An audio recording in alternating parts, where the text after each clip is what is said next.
ma kohtasin sind, olid endiselt killud pihus ja ma ei tahtnud, et keegi näeks, kui teravad need olla võivad. Aga sa puudutasid mu käsi, nagu ma poleks kunagi katki olnud. Sa ei öelnud, ma parandaks su ära, sa ütlesid, ma hoian seni, kuni ise parandad.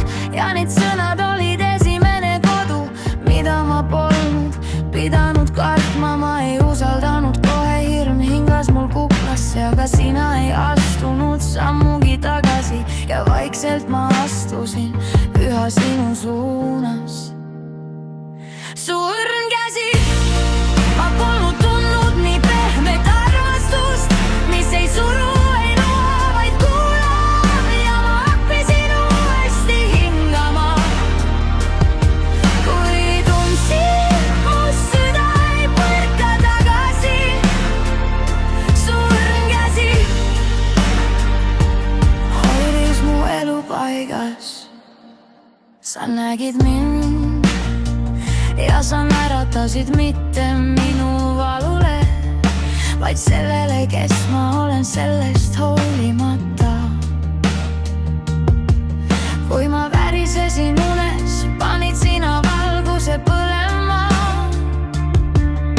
ja ütlesid, sul on nüüd turvaline, ja ma hakkasin uskuma. Su õrn käsi ongi mõnikord piisav, et päästa hing. Ma ei teadnud, et armastus võib olla rahulik, ja ma õppisin uuesti naeratama, ilma et süda kardaks murduda. Su õrn käsi pani mind uskuma. Kui ma kunagi jooksin hingetuks, siis nüüd ma seisan, hingan täis rinnal, ja sina näed minus mitte ellujääjat, vaid naist, kes väärib kõike. Su õrn käsi on minu uus algus ja ma ei küsi enam, kas ma väärin seda, sest sa oled juba vastanud igapäevase hoole ja armastusega.